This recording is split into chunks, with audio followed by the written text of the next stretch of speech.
Hi guys, welcome back to EpicAirsoftHD. This week we have the almighty MP5K by Tokyo Marui. This is one of the high cycle series. Of course, we've done the AUG high cycle and the P90 before. You can click on both those annotations, it'll take you to the review. They'll open up in a new window, so it won't interrupt this one. So let's have a look at what comes in the box. Of course, you've got your Tokyo Marui manual, things like that.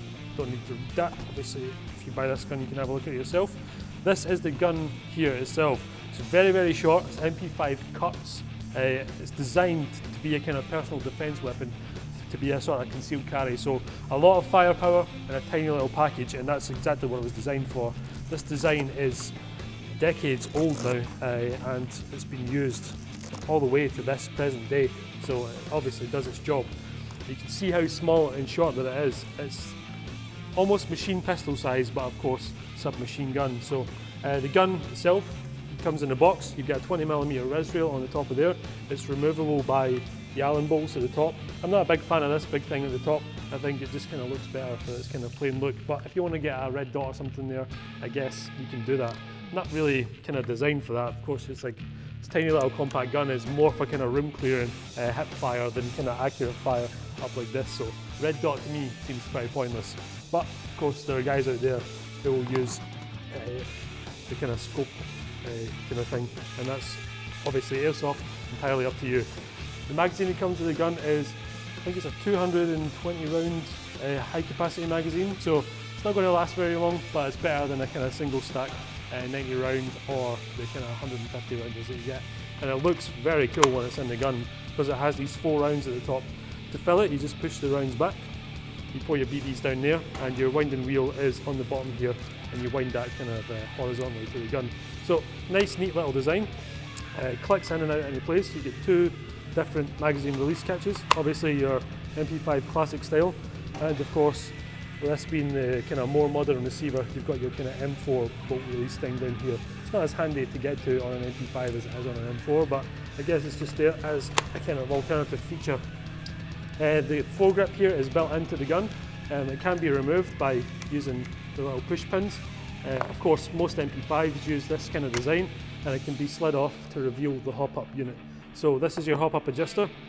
It's not too easy to get to, and of course when you're adjusting your gun out in the field, when you've got things like this hanging off and of course your pin out, you don't want to be losing that in long grass and things like that. So not entirely ergonomic, but I guess Marui did what they could with the gun to keep it as small as possible.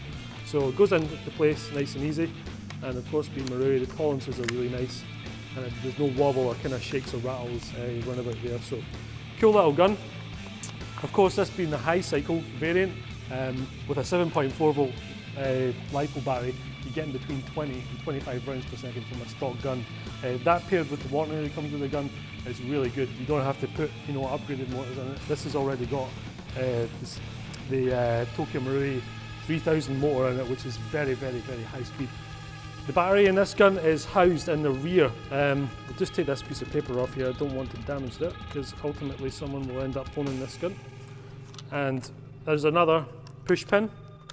Just take that out, and of course another one down the bottom if you know your MP5 designs quite well. This one's slightly harder to get off, which is always a good thing. You don't want that coming off.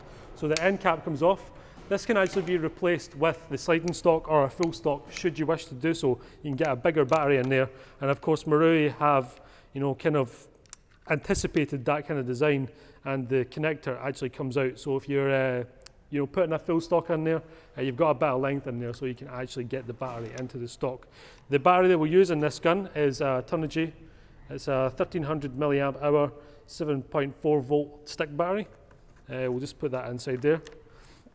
The wiring on this is quite long, so when we do the shooting test, we're probably not going to be able to get the end cap back on, so you just have to bear with us there. I'm going to do a demonstration again of the rate of fire on this 7.4, just so I can prove to you that we're not putting 11.1 LiPo in for the kind of rate of fire test fire. So on semi-automatic, nice crisp trigger response, and when we move on to fully automatic. Okay, this is a rate of fire on a 7.4 volt stick battery. The wiring's too long, obviously, to fit the stock back on, but that doesn't matter. All we're looking for is the kind of rate of fire. So let's go ahead and see what it does to this box.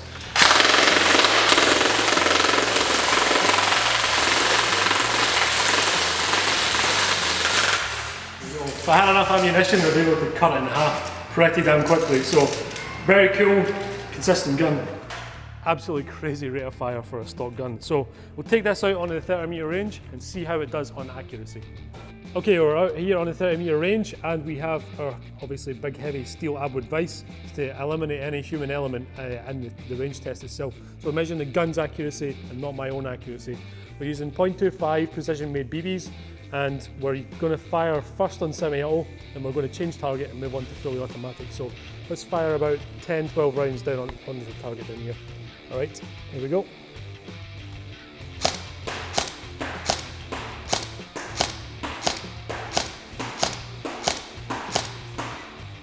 Okay, let's switch target and move on to fully automatic.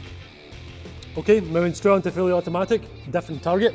This should be hell on this target, I reckon. Let's go for it.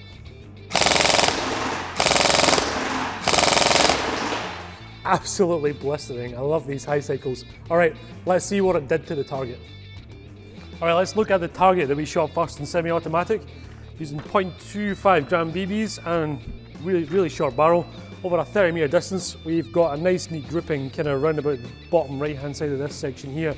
So you're kind of, I think it's at least 4 inches by 6 inches grouping on that side. So pretty good for a little short barrel gun in the way that we're fixed in the vise.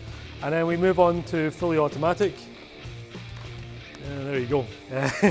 Pretty much obliterated the target. Not a good grouping at all, but who cares? Like, it sends that much ammunition downrange in such a short period of time, it's not going to matter. You're going to really annoy the guy that you've just shot about 30 or 40 times. But yeah, that's what it's all about. Rate of fire is absolute superiority in terms of firepower goes, especially for a gun that doesn't have any recoil at all. So if you're 30 meters out and got one of these as a kind of BB hose, you're definitely going to get them.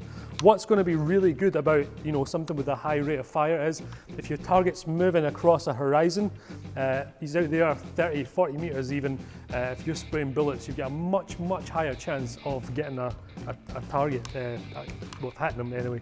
So that's what the high cycles are really good for. If you want a kind of backup weapon to your sniper rifle, where you're not allowed to engage someone within a certain distance, this is definitely something you're going to be looking for, especially the whole entire high cycle kind of range of Tokyo Marui guns. The AUG, the P90, even the little M4, they're all really short base guns. So your P90, which is up there in that annotation, if you haven't clicked on it yet, the AUG of course as well, is going to be something that you're going to want to have a look at if you're looking for a backup, or even an almighty CQB gun. So don't forget to check them out. I want to thank AirsoftWorld very much for letting us borrow this gun. I had to beg Steve to get my hands on it because I always wanted to try out MP5 Kurtz, and this is just the best that you can get available on the market. So you can check out the links in the description below for this gun. Hit subscribe so you don't miss our review next week, and we'll see you then.